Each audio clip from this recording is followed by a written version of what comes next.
ئێرە گوندی کوڵەجۆی حەمەجانە لە دەڤەری گەرمیان کە دانیشتوانی ئەم گوندە بە چڕی بەر شاڵاویان فال کەوتون و گومان دەکرێت قوربانیانی نێو گۆڕە بە کۆمەڵەکەی پارێزگای سەماوە خەڵکی ئەم گوندە بن.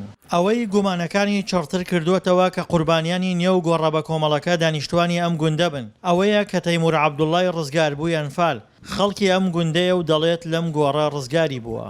بەڵام 170 کەسمان ئەنفالە و بێسەروشۆنە گومانەکەین لەو گۆڕەوە کۆمەڵایە کە تەیموری تیا ڕەمیکراوە. تەیمور خۆی بە چای خۆی بینیەتی لێوا بووە کە ڕەمیکریان هەتا ئەوەیەکە لە خۆشکانم بچکەکان گولەیەدا لە دەستی دو ساق و سەلیم بووە. دایک مفچەکەدا لە تە قسەری بۆ ئێمەکەی ئاواڵتەکانە لەسەر دەم کەوتویە. میمکێک ماوە پشتی کرێتە جوندەکان کە تەخیان لێ کردو ڕووی دەدە شاڵەکە ئەو بتەویەکە لەبەر لە ترسانە. هەرچی ینی کە سوکار ئێمە ها لەو گۆڕەوە کۆمەڵە کە ئیسا خەریکن هەڵیادەنەوە. لەوەتەی گۆڕە بە کۆمەڵەکەی پارێزگای سەماوە هەڵدراوەتەوە. گوندی کوڵەجۆی حەمەجان ئارامی تێدا نەماوە. هەمووان چاوەڕێی هەواڵی ئاشکراکردنی قوربانیانی نێو گۆڕەکەن.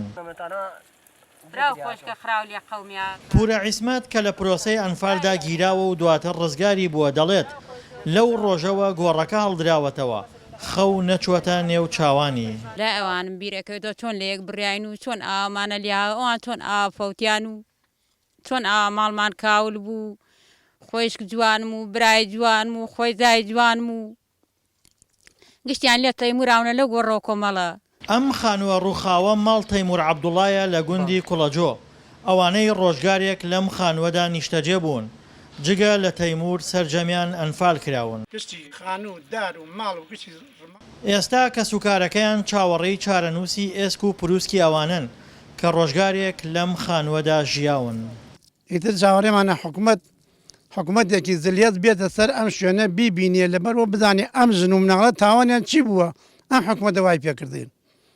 ئایا خەتایان چی بیە براوە زەلام بێژین زەلامە و شەڕەکە لە حکوومەتە و خەتای هەیە. بەڵام ئایا ئەم ژن و مناڵە خەتایان چی بوێ حکوومەت ئاوای پێکردن کەرەکمانە حکوومەتێکی زلیێز و حکوومەتێکی خارجەکان بێن بیبنن ئەم گۆڕەوە کۆمەڵە کە ئەمە گشتی مناڵە و ژنە و بێدەسڵاتێک حکوومەت ڕەمی کردی. گۆڕە بە کۆمەڵەکەی پارێزگای سەماوە 171 قوربانی تێدا بووە. هەموو ئەو گوندانەی گەرمیان کە بەر شاڵاویان فال کەوتون چاوەڕوانی پشکنینی ڕووفاتەکان و ئاشکراکردنی ناسنامەی قوربانیەکانن. بەو پێیی کە سوکاری قوربانیەکان دەیانەوێت بە ئێسک و پرووسکی ئازیزانیان شاد ببنەوە. دڵشادەنوەر دەنگی ئەمریکا گەرمیان.